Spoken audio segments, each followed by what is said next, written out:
पिता आराधना को परमेश्वर, बाकी आराधना को हम तेरे हाथों में सौंपते हैं राजा। अपने वचनों से हमसे बातचीत कर राजा। तेरे वचन सीधे हमारे दिल में परमेश्वर, हमारे दिल से बातें करने पाए। हमारी आत्मिक आंखों को खोल दे परमेश्वर। निरंतर प्रार्थना में लगे रहने के लिए, बाट जोने के लिए तो हमें सहायता कर। जितने भी भाई बहन लोग परमेश्वर इस आराधना को देख रहे हैं, उन सबको आशीष कर राजा। उनके परिवार में तेरी सुख और शांति बने रहने पाए राजा। उनके हर एक दुख और तकलीफ को परमेश्वर दूर कर दे। उनके परिवारों में परमेश्वर आशीष को उंडेल दे राजा। उनके परिवार में किसी प्रकार की कमी ना रहने पाए राजा। सारा आदर महिमा हम आपको देते हैं, मसीह यीशु के सामर्थ्य नाम से मांगते हैं। सुन और दया से कबूल कर, आमीन। इस नए दिन में प्रभु ने हमको इस दशा में भी हमको प्रार्थना करने के लिए, आराधना करने के लिए एक मौका दिया है। हम उसके लिए धन्यवाद करते हैं। हे प्रभु, हमको आपने जीवित रखकर प्रार्थना में मिलने के लिए, प्रार्थना में जुड़ने के लिए एक अवसर दिया था। उसके लिए हम धन्यवाद करते हैं। जो भी भाई बहन YouTube के माध्यम से इसे देख रहे हैं, सुन रहे हैं, हम सबको स्वागत करते हैं और आपके लिए धन्यवाद भी देते हैं, क्योंकि आपको प्रभु ने अभी तक चंगा रखा है। अभी तक हमारे साथ मिलकर प्रार्थना करने के लिए आपको प्रोत्साहित किया है। इसीलिए हम आपको धन्यवाद देते हैं। धन्यवाद प्रभु। जो भी आपने हमारे जिंदगी में अभी तक किया है, हम उस सब के लिए हम धन्यवाद करते हैं प्रभु। हाँ, अगर हम इस दशा को देखेंगे या इस परिस्थिति को देखेंगे तो हम सब लोग बहुत भयभीत हैं। बहुत लोग इतने डर के मारे अपने घरों में बंधे हुए हैं। तो हमें प्रभु ने इस समय भी प्रार्थना करने के लिए, गीत गाने के लिए, आराधना करने के लिए हमें कितना मौका दिया है, उसके लिए हम धन्यवाद करते हैं। हाँ, इस बीमारी ने बहुत लोगों को कितना तोड़ दिया है। किस लोगों को? हाँ, घर के सब सदस्यों को, माँ बाप, पति हो पत्नी हो, पढ़े हो अनपढ़ हो, छोटा या बड़ा, सबको ये बीमार ने तोड़ दिया है। इस बीमार ने सबको इतना पिसा हुआ दिल दिया है कि कोई भी अपनी मनमानी कहीं जा नहीं सकता। हाँ, जवान हो या किशोर हो, उनको भी आजकल ये डर लगा हुआ है, ये भय लगा हुआ है कि बाहर हम नहीं जा सकते हैं। हाँ, कोई एक धर्म के नहीं तो एक जात के लोग ऐसे नहीं, सब जात के लोग, सब धर्म के लोग, सब प्रदेश के लोग, उत्तर या दक्षिण हो, पूरब या पश्चिम हो, कोई भी स्थान से, सब पूरे देश में सब लोग डर के मारे इस बीमारी क्या करेगा, किसको छुएगा करके सब डर के मारे भयभीत हैं। हाँ, तो देखिए इसमें कोई ना कोई हल तो निकलना ही चाहिए। तो किससे हम पूछें? क्या वैज्ञानिक से पूछें तो उनके पास कुछ उत्तर है? नहीं। क्या डॉक्टर से जाएं तो डॉक्टर कहता है हमारे पास दवाई नहीं है, हमारे पास जगह नहीं है, हमारे पास ऑक्सीजन नहीं है। हाँ, जो भी चाहता है बोलता है हमारे पास नहीं है, नहीं है, हम कुछ भी नहीं कर सकते। सरकार कुछ कर सकता है, वो भी कुछ नहीं कर सकता।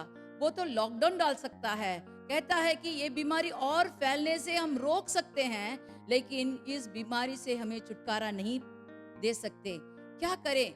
जितना हो सकता है हम कोशिश कर रहे हैं, लेकिन इस समय हमें एक अच्छी बात सोचती है। हाँ, आपको प्रोत्साहित करने के लिए मैं फिर से कहती हूँ, एक अच्छी बात हमारे प्रभु ने, हमारे परम पिता ने हमारे लिए एक योजना बना के दिया है कि सब लोग आके प्रार्थना कीजिए। अगर हम प्रार्थना करेंगे तो हमें छुटकारा मिल सकता है। आप ऐसे कह सकते हैं, ये कैसे हो सकता है? प्रार्थना से थोड़ी ना हमें छुटकारा मिल सकता है। हाँ, वचन कहता है प्रार्थना से छुटकारा मिल सकता है। हाँ, हमारे सलोमोन ने ऐसे कहा है कि वो बहुत बड़ा ज्ञानी था। वह कहता है जो पहले हुआ वही अभी हो रहा है, जो पहले था वही फिर से होता है। लेकिन लोग सब कुछ भूल जाते हैं। देखिए गिनती का किताब 16 का 46 वचन जब पढ़ते हैं, गिनती का किताब 16 का 46। और मूसा ने हारून से कहा, हाँ धूपदान को लेकर हाँ उसमें वेदी पर से आग रखकर उस पर धूप डाल, मंडली के पास फुर्ती से जाकर उसके लिए प्रायश्चित कर, क्योंकि यहोवा का कोप अत्यंत भड़का है और मरी फैलने लगी है। यहोवा का कोप अत्यंत भड़का है और मरी फैलने लगी है। हाँ, अभी भी मरी फैली हुई है। ये यहोवा का कोप अगर आप जानते हैं तो हमें प्रायश्चित करना है। अगला वचन पढ़िए। मूसा की आज्ञा के अनुसार हारून धूपपान लेकर मंडली के बीच में दौड़ा गया और ये देखकर लोगों में मरी फैलने लगी है, उसने धूप जलाकर लोगों के लिए प्रायश्चित किया और वे मुर्दों और जीवित के मध्य में खड़ा हुआ। तब मरी थम गई। तब मरी थम गई। हालेलुया। जब मूसा ने एक आज्ञा दिया और हारून ने तुरंत फुर्ती से दौड़ा हुआ वह प्रायश्चित करने को गया तो वहां मरी थम गई। तो हमें क्या करना चाहिए मेरे प्रिय भाइयों बहनों, सब लोग मैं जो भी सुन रहे हैं, आप अगर प्रार्थना करेंगे, आप अगर प्रायश्चित करेंगे तो ये मरी थम सकती है। क्यों? कैसे हो सकता है? ऐसे तो सब लोग पूछते हैं। दूसरे इतिहास का 7 का 14 वचन।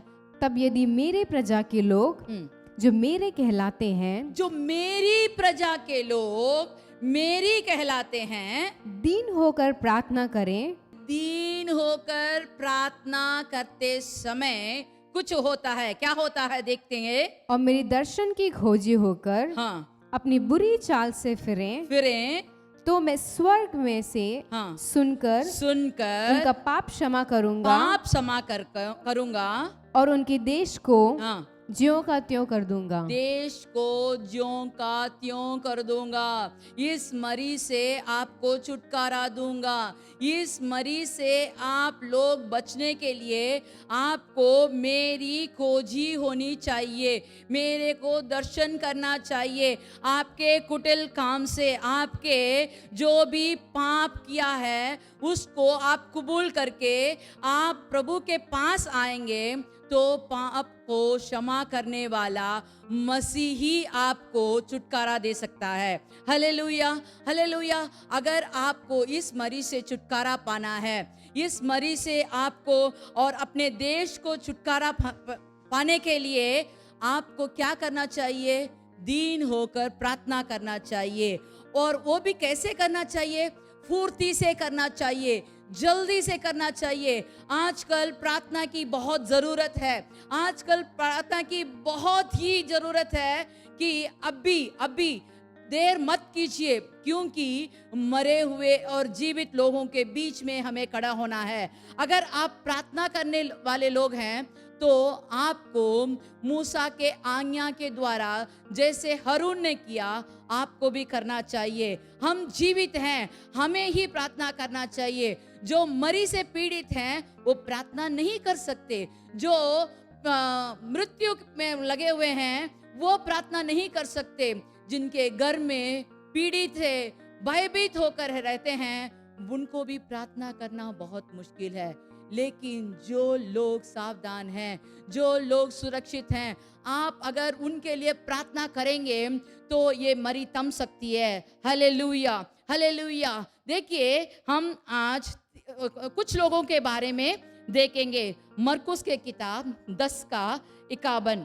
इस पर यीशु ने उससे कहा, हाँ, तू क्या चाहता है? तू क्या चाहता है कि मैं तेरे लिए करूं? मैं तेरे लिए करूं। अंधे ने उससे कहा, हाँ, हे रब्बी, हाँ, ये कि मैं देखने लगूं। मैं देखने लगूं। देखो यहाँ एक अंधे के बारे में देखते हैं। इसका नाम दिया गया है बर्तिमई।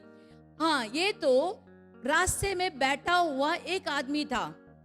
ये तो जानता है कि वह अंधा है, लेकिन जब मसीह उस तरफ जा रहे हैं, निकल रहे हैं, ये सुनकर वो चिल्ला चिल्ला कर पुकार रहा था कि हे दाऊद के संतान, यीशु मुझ पर दया कर। बहुतों ने उसे डांटा, लेकिन वह अपने बातों में अटल रहा और वह फुर्ती से और भी जोर से चिल्लाने लगा, हे दाऊद के संतान, मुझ पर दया कर। फिर से जब तक उसको उसकी बात की उत्तर नहीं आई, तब तक वो चिल्ला चिल्ला कर पुकार रहा था। देखिए, आजकल मरीज से पीड़ित लोग कितने उलझनों को झेल रहे हैं। अस्पताल में बिस्तर नहीं मिलता, अगर बिस्तर मिल गए भी गया तो दवाई नहीं है, अगर दवाई है तो उनको ऑक्सीजन नहीं मिलता, कुछ ना कुछ कमी है और लोग मर रहे हैं। लोग आजकल बिना श्वास के मर रहे हैं। प्रभु ने जब हमको बनाया तो उसने हमारे लिए जितना ऑक्सीजन चाहिए इस पृथ्वी में भर के रखा है। लेकिन आजकल लोग क्यों कहते हैं ऑक्सीजन नहीं है? मेरे मन में एक बहुत बड़ा विचार आया, ये क्या कहते हैं ऑक्सीजन नहीं है करके? सब लोग तो श्वास लेते हैं। अगर आप कभी सोचे हैं कि हमारे नाक में जो हवा अंदर जाती है या बाहर आती है, वो कहाँ से आती है, कैसे आती है, कौन से हवा को हम लेते हैं, ये सब हमने कभी सोचा? मैंने तो नहीं सोचा। हम पढ़े हैं, हम ऑक्सीजन को अंदर लेते हैं, कार्बन डाइऑक्साइड को बाहर छोड़ते हैं, ये सब हमने किताब में पढ़ा है, लेकिन कभी हमने सोचा नहीं। लेकिन आजकल ऑक्सीजन बनाया जा रहा है और उस ऑक्सीजन में बहुत कमी है, आजकल वो मिलता नहीं है। लेकिन हमारे प्रभु जब हमको बनाया, हमको रचाया था, वो हमारे लिए हमारे जिंदगी में जितना भी चाहिए, जितने दिन के लिए ऑक्सीजन चाहिए, सब कुछ वो हमारे लिए अपने भंडार में रखा हुआ है। तो लोग बिना ऑक्सीजन के क्यों मर रहे हैं? क्योंकि उन्होंने अपने लिए उसे अपनाया नहीं, उनका शरीर उसे अपनाया नहीं। तो हमारे लिए प्रभु ने ये वचन दिया है, अगर हम इस वचन को अपनाएंगे नहीं तो हम भी एक दिन मुरझाए जाएंगे, हम भी एक दिन ऐसे दुर्दशा में पड़ेंगे जब हमको वचन नहीं मिलेगा। देखिए, इस बर्तिमई को फिर से एक मौका मिले या ना मिले, ये तो ये नहीं जानता, लेकिन जो मौका उसे मिला उसे वह सही सलामत उसे प्रयोग किया। वो चिल्ला चिल्ला कर पुकारा।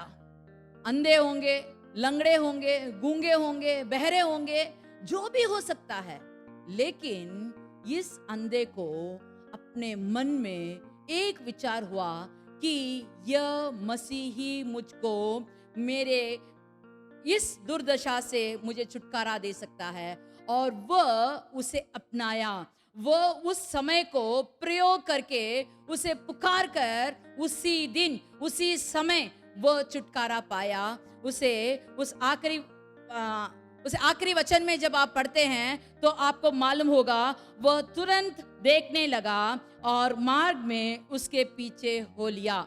Hallelujah, hallelujah.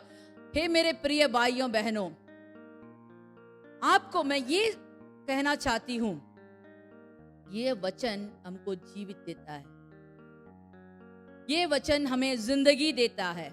ये वचन को जब हम अपनाते हैं तो हमें आशीष मिलता है।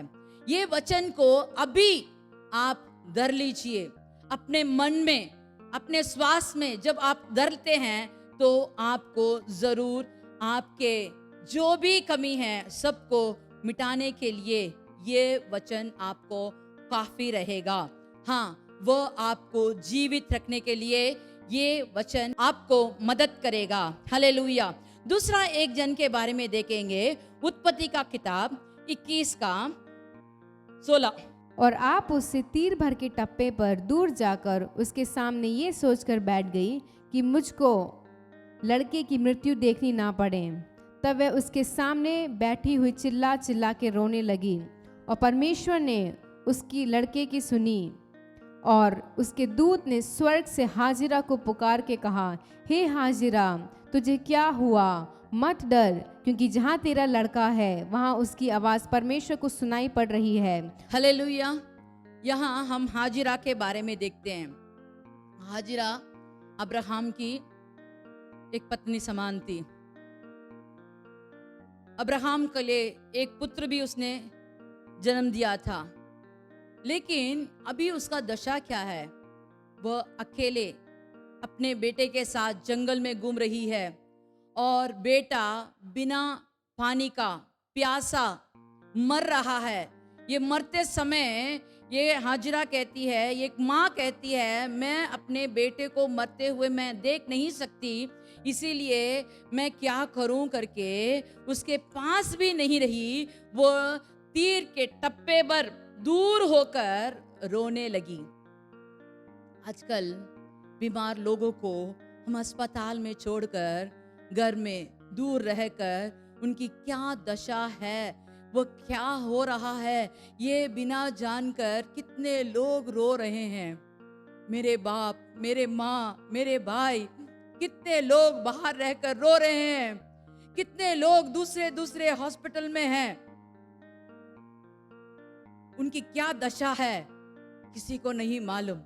अगर आप जानते हैं, आपका कोई जान पहचान लोग अस्पताल में हैं, तो आप प्रार्थना कीजिए।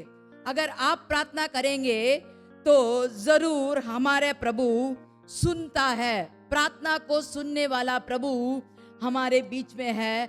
वो प्रार्थना को सुनता है, ग्रहण करता है, हमारे लिए उत्तर देता है। इसमें कहा गया कि प्रभु ने उस लड़के की सुनी और उसे प्रभु ने मरने को नहीं छोड़ा। वहां एक सोता दिखाया, पानी का एक सोता दिखाकर वह जीवित रहा।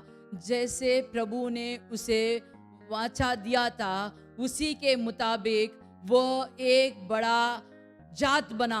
Hallelujah, hallelujah. उस दिन अगर वह मर गया होता तो उसका जो भी वचन उसको दिया गया हो वो भी मर चुका होगा।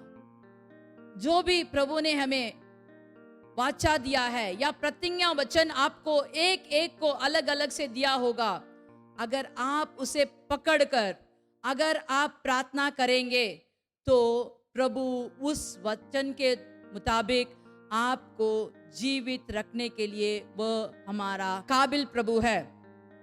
वह जो कहता है उसे करके रहता है। वह अपने मुंह से बोला हुआ कार्य को हाथ से करके दिखाता है। हाँ, अगर आप विश्वासी लोग हैं, अगर आप वचन को विश्वास करते हैं, अगर आपको प्रतिज्ञा वचन दिया गया हो तो उस प्रतिज्ञा वचन को पकड़ लीजिए, क्योंकि जब भी प्रभु हमको एक प्रतिज्ञा वचन देता है तो उसे आखिर तक पूरा करता है। Hallelujah, hallelujah. पहले हमने देखा एक अंधा बतिमई ने अपने लिए प्रार्थना किया और उसे छुटकारा मिला। दूसरा हम देखते हैं एक माँ अपने बेटे के लिए प्रार्थना की। शायद आपके घर में कोई भी हो, आपके घराने परिवार के लोग कोई भी हो, अगर आप प्रार्थना करेंगे तो प्रभु हमारा सुनता है, इसमें कोई भी संदेह नहीं रहना चाहिए। तीसरा हम देखेंगे नहम्याह का किताब 2:2।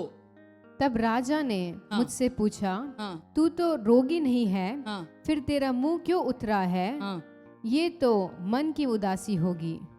हाँ।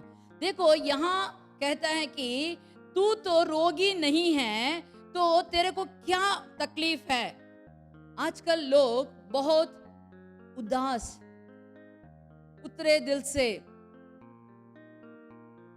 रो रो कर, दिल तोड़कर, क्या हो रहा है करके कुछ बोल नहीं सकते। हमारे जान पहचान की एक दीदी थी, उसके पति मर गए थे इस कोरोना के कारण।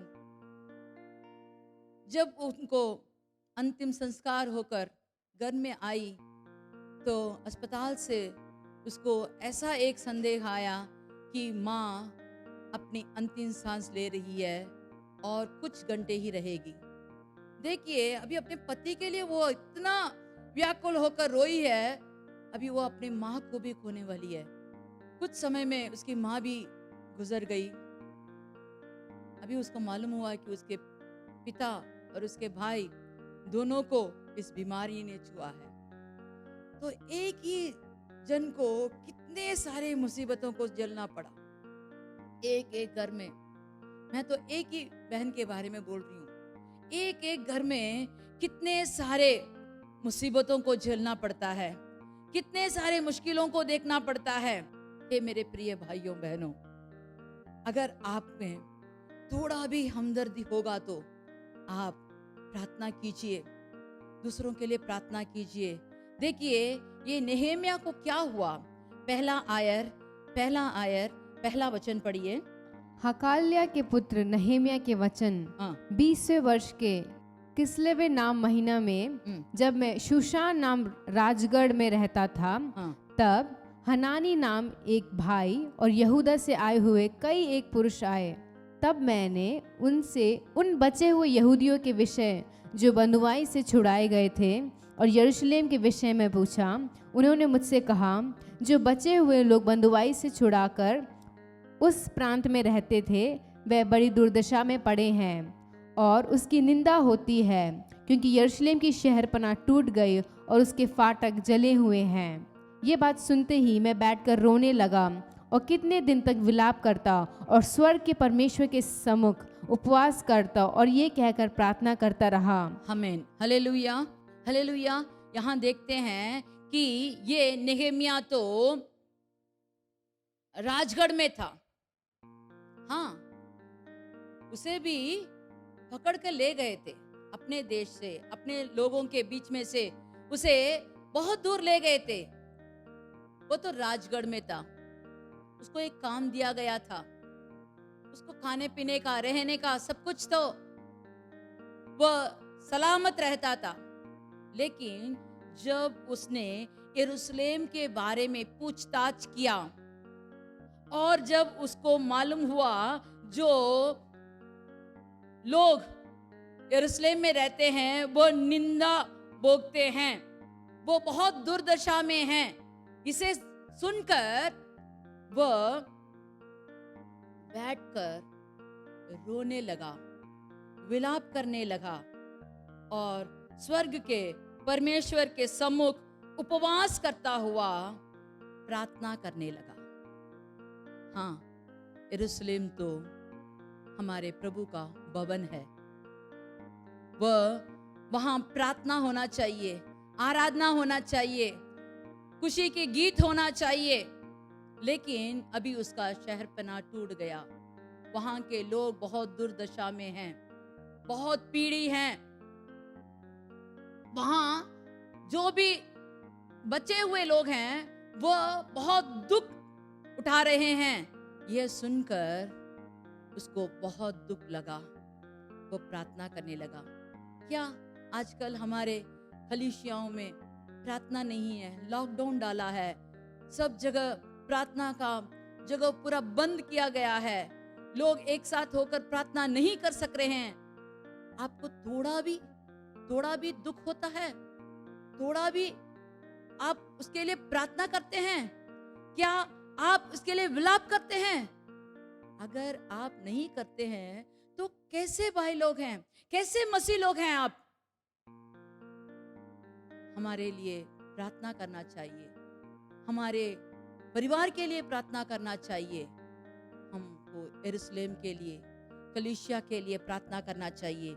अगर हम प्रार्थना करेंगे, प्रार्थना में जुड़े रहेंगे तो प्रभु हमको जल्द से जल्द जो भी टूटा हुआ है, शहरपनाह जो भी टूटा हुआ है, उसे बनाने के लिए हमारे लिए दूसरे देश का राजा जो इस पर चढ़ाई किया, वो राजा कहेगा, जाके वो शहरपनाह बना, तू लोगों को ले जा, तेरे को जो भी चाहिए शहरपनाह बनाने के लिए सब कुछ तू ले जा। कोई ऐसा दे सकता है? वो तो शत्रु था, वो इनको लूटने आया था, लेकिन इसकी प्रार्थना के कारण प्रभु ने एक बहुत बड़ी रकम, खत, सब कुछ उसने दिया, लोगों को दिया बनाने के लिए। हाँ, 52 दिन में उसने सब कुछ बना दिया था।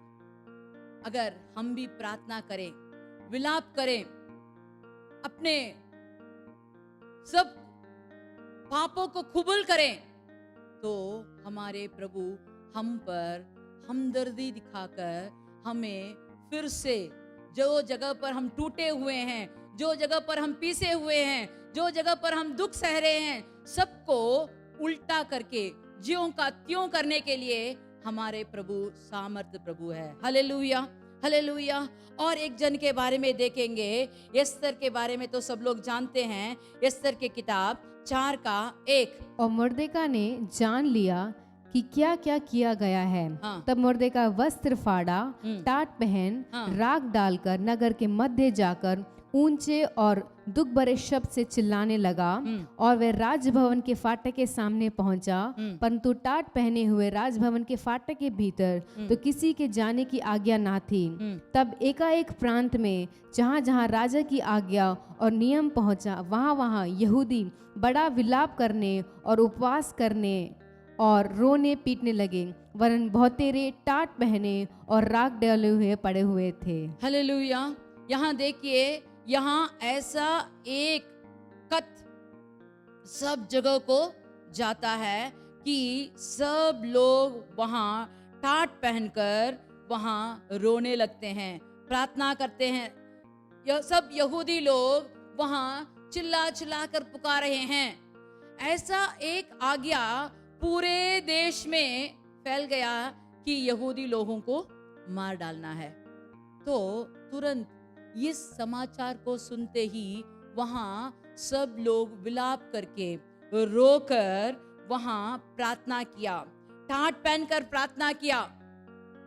वह तो एक फाटक का रखवाला था, वह दरवाजा में खड़े रहने था, एक चौकीदारी का काम कर रहा था।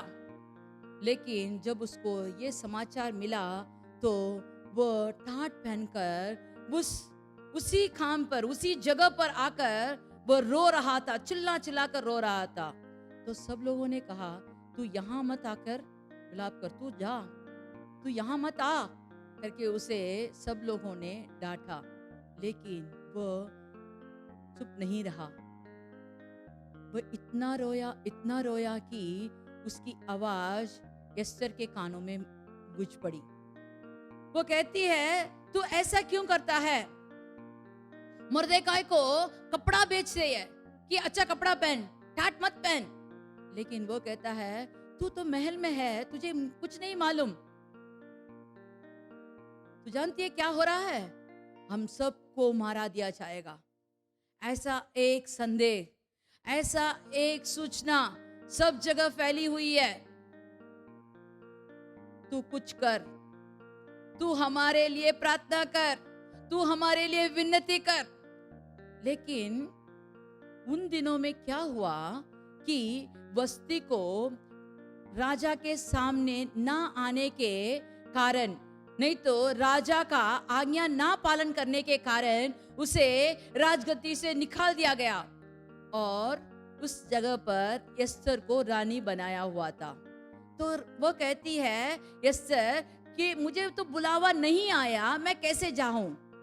लेकिन उसका एक उपाय किया गया। क्या उपाय किया गया? प्रार्थना करना। 3 दिन उपवास करके बिना पिए बिना खाए उपवास किया। महल के अंदर भी, महल के बाहर भी, सब जगह में उन्होंने उपवास करके प्रार्थना किया।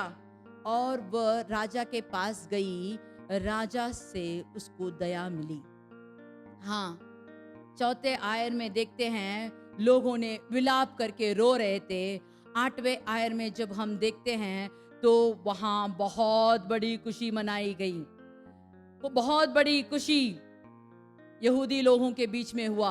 अगर हमें भी ये खुशी मिलनी चाहिए तो आपको उपवास करके प्रार्थना करना है, हमारे देश के लिए, हमारे मुल्क के लोगों के लिए, हमारे परिवार के लिए, हमारे बाल बच्चों के लिए, हमारे सदस्यों के, हमारे जान पहचान लोगों के लिए प्रार्थना कीजिए। प्रार्थना ही एक ही सॉल्यूशन है आपके लिए।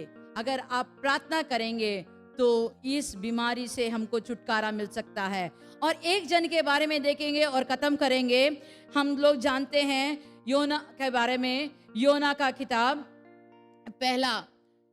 किताब पहला आयर में जब पहला वचन में जब हम पढ़ते हैं, उठकर उस बड़े नगर निनेवे को जा और उसके विरुद्ध प्रचार कर, क्योंकि उसकी बुराई मेरी दृष्टि में बढ़ गई है। परंतु योना यहोवा के सम्मुख से तर्शीश को भाग जाने के लिए उठा और यापो नगर को जाकर तर्शीश जाने वाला एक जहाज पाया। इसमें देखते हैं कि प्रभु कहते हैं इन लोगों की बुराई काम, इन लोगों का पाप मेरे सन्मुख तक आ पहुंचा है।